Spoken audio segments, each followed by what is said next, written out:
investment bank in VA, and I was reporting to this lady. She seemed very nice to me, but along the line she would go back to my boss and to the superior and say things about me. So I kept getting into trouble without knowing why, until one day one of the directors actually called me and brought up an issue, and I explained it. And from that day onwards, he would always want to hear my own side of the story before making a decision. So I saw that guy as somebody that was looking out for the interest of anyone that was oppressed. He didn't like to see people oppressed. And because of that, we became very close as like friends. I'll go to his office. He was a director. He wasn't staying in my office, but we needed to interface with him often. So one of the days I went to see him, he was like, let us hang out. And I looked at it, hang out, what bad could come out of hanging out? I don't drink, I don't smoke. And what bad could come out of it? So I obliged. He gave me an address somewhere in VI to come over, and I went there. I was new in Lagos at the time. I didn't really know so many places. So I went to the address and I realized it was his personal guest house. When I got there, I wasn't actually afraid. Nothing actually came to my mind.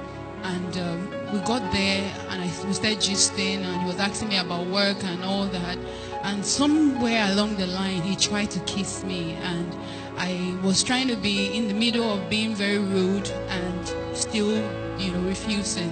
And by the time I was saying no, he now became very aggressive, and he raped me. I struggled with all my strength, but he raped me. And going through that trauma, it was a very difficult moment for me, because just few years before that time, I was in a relationship from university, and we were engaged to be married. And because I had dwindled from my faith, I was born again when I got into the university. When I got into that relationship, I began to do the world standard of dating, one leg in the church and one leg, the standard of dating. So I had come to a point where I just kept feeling the grace of God leaving me. And I made a resolution that I wanted to stand and serve God with all my heart. And at that time, it was just, I had actually broken up that relationship because of my faith. And I came to Lagos year in and year out. I was not involved in any relationship. I had made up my mind to keep myself. So when this thing happened, it was really traumatic for me, because I had succeeded for a couple of years and I was having to deal with that. While I was going through that trauma, I couldn't tell anybody. I couldn't tell my colleague. The only person I told was that same boss of mine that used to, put me into trouble. I was really distraught. So I went to her. She saw me really sad and she spoke with me, and I told her, but I didn't tell her who it was. But it happened on the 22nd of December, and the few weeks after, on the 31st of that same month, I went for crossover service, and I was burdened. I had so much pain in my heart. I just needed to cry out, and I cried to God in that service, and I repented. I asked God for forgiveness, because I kept blaming myself for obliging that visit. And as I kept crying and begging God for to cleanse me, to help me, to heal my heart, I came back from that service really feeling free, because I could get myself back again. Because throughout that period when this happened, it was like I was going crazy. A car would actually almost knock me off. The whole incident just kept playing back in my mind, and the trauma was unbearable. So I was going through that incident when I got back on the 1st of January, and I was in my room and I was feeling uncomfortable. So I was like, maybe what's happening? I said, maybe it's because I've not been involved in such an act for such a long time. That's why my body's responding this way, because I was feeling a lot of pain and discomfort. So I now walked down to the hospital, just a few streets away from my place, and the doctor did some tests. I told him what happened, and he did some tests, and he said, well, if it is what he's saying, it seems like I'm pregnant, but it's actually too early for him to dictate, so I may have to come back some few days after and check or do a scan. And I went back again, and they realized I was pregnant. And the trauma of it at that point, I thought the rape was bad, but this, I never imagined it in my life, because when I was growing up, I remember I used to always tell myself, I said, Iveren, the day you ever try having an abortion, that's the day you die. And I was one of those names, those children they used to train other people's children. I was very, I'm not adventurous. I think I analyze my movement. I do everything as one that has wisdom. So at this point, not in my secondary school, my primary school, my university, now I'm working. This is the time that such a thing is happening to me. I was really, really down.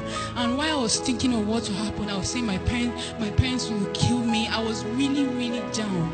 And then he kept trying to talk to me. He kept trying to call me. I wasn't picking his call. One of the days he called the office, because he was just a director of the company, not a personal staff. He called the office and I had to talk to him because he went through the phone.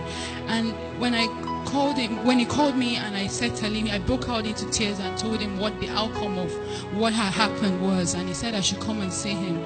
So I went to see him in his office, and I told him what it was, and he would just allow me cry and cry and cry, and then you say, oh my God, your parents are gonna kill you. And then I will cry, I will scream out even more. The pain would you aggravate me. It got me to a point where when it got me to a point where I was really, really in so much pain. He now told me, well, there's a way out. I have a friend that can actually help you, and it will be our own little secret. Nobody will know. It will just be our little secret. And I thought about it. Nobody will actually know. My parents won't know. People that have known me all the years will not feel that I was pretending all this while. They would, it was just an easy way out. So I thought about it. He gave me an address to where, his friend would do the procedure.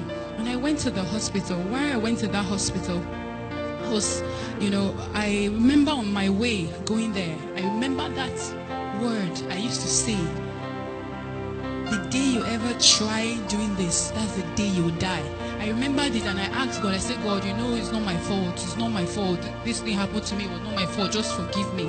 And I just said that, and, I went ahead. When I got there, the doctor, began the procedure, and at some point I was unconscious. I remember I just said, Lord, forgive me for what I'm about to do, and I became unconscious. And then in the seconds that followed, I died. I saw myself lying down in the same hospital, and I was lying down there, and I was standing, and I could see two of me standing. I couldn't understand, how can I be the same person standing and also be the same person lying down? While I was trying to understand two of me, I've been in this earth for a very long time. I've never seen myself in two places, and I was trying to understand it. In the seconds that followed, I got caught up in the air. And I started rejoicing. I said, oh, thank God, because I know heaven is up there. But as I was rejoicing, as I was heading up, the next day I started heading down again. We said heading down, it was a pit. The walls of that pit, it was gross darkness all over. It had a wall stretched out from the face of the deep. You could not see the end of it up, neither could you see the end of it down. And it had cell-like units, compartments, and it had a covering. You could see the kind of holes that time might make in the ground. That was what was covering the walls of those that cell. And I was wondering, I was asking myself, what am I doing here? What's happening? What's happening? Everything was happening in flashes. I was asking myself, what's happening? What am I doing here? And before you know it, I found myself on the other side. And it was in that place I realized what was happening. The first thing I saw was a woman. That woman, she had been burning for 100 years, and she'll melt.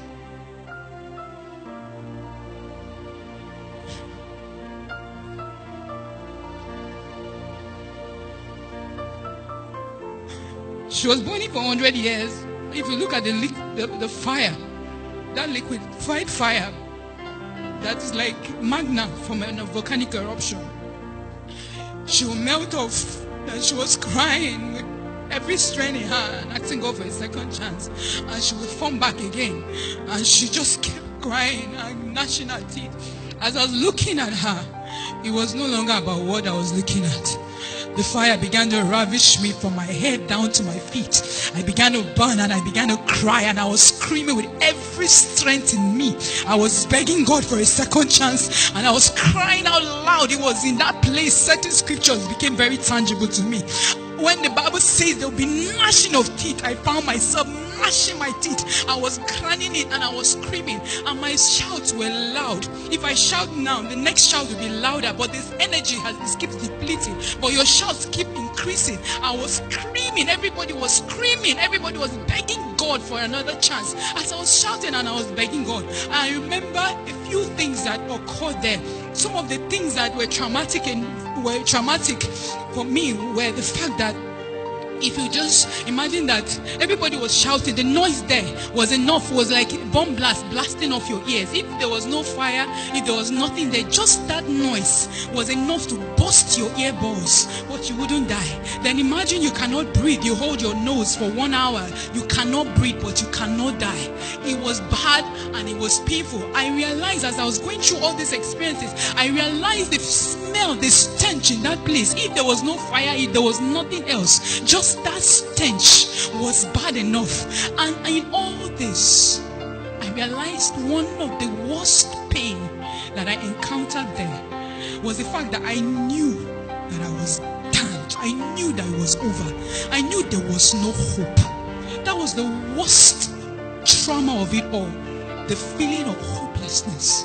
When you know that you are doomed. No matter what situation you are, you can actually be sick with your body being rotten.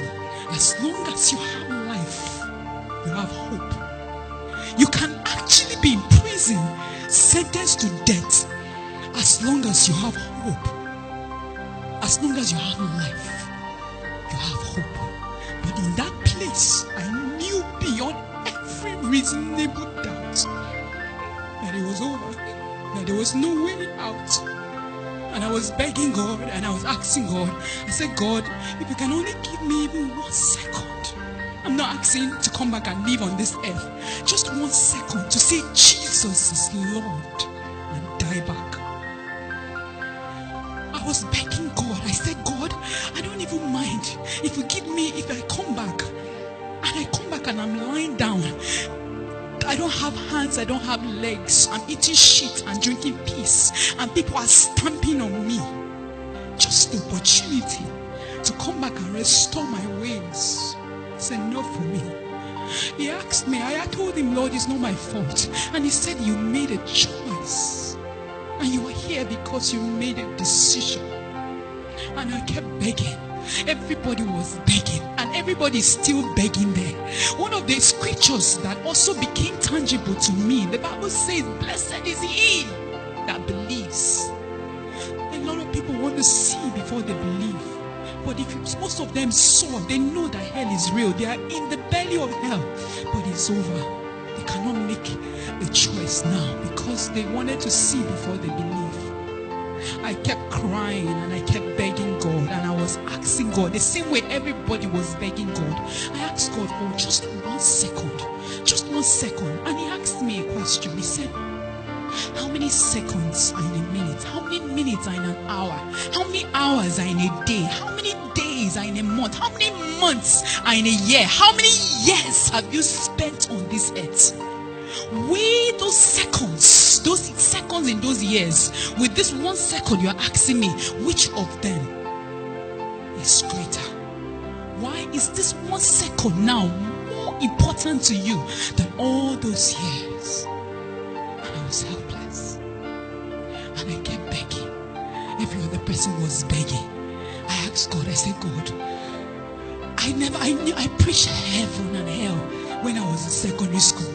When I gave my life to Christ, I was one of those students that believed that Jesus is coming now. Those radicals.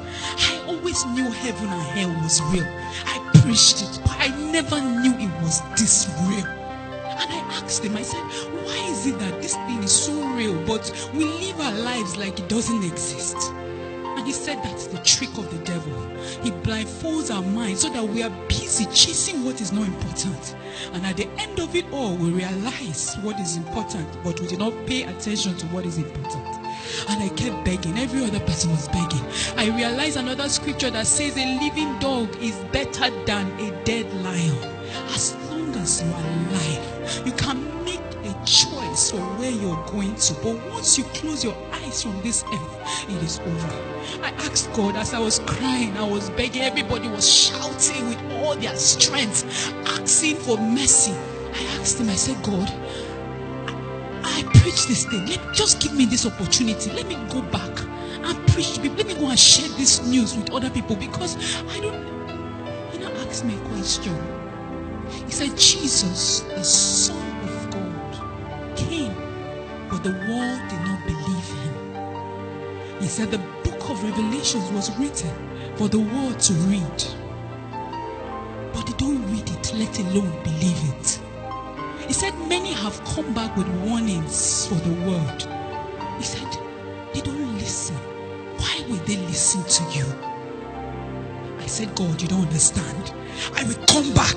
I will tell everyone and anyone that has ears that it happened to me. And in seconds that followed, I found myself heading back. We got very close to where the hospital was. And then I woke up in my body. Fear gripped me for some days.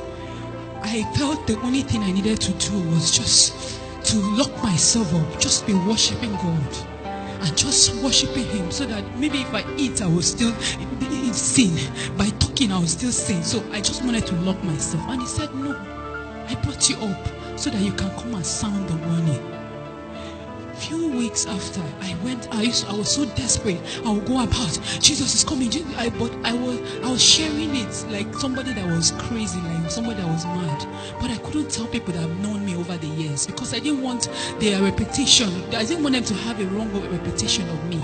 And then one day the Lord told me, he said, for the same reason you died in the first place is the same reason you will die again if you do not go and warn my people. He said, if you love your reputation more than me, you do not deserve me. If you love your life, you will lose it. If you lose it, you will gain it. And I cried to God. And after that day, I received boldness. I found myself in Dominion City, and I received the grace and the boldness to share it. Even though it was a struggle, I received the grace to share it. But one of the things that happened to me, which is why one of the grace that happened to me, one of the last scriptures that became tangible to me, why everybody was begging and crying for God to have mercy on them. They were begging for 1 second. 1 second is tick. 1 minute is tick, tick, tick, tick. 60. 1 second. One of the things that became very tangible to me, it says, I have mercy upon whom I have mercy upon. When I died, God gave me a second chance just because of his mercy. Every other person that was burning that day is still burning today. But I'm here by his mercy and by his grace.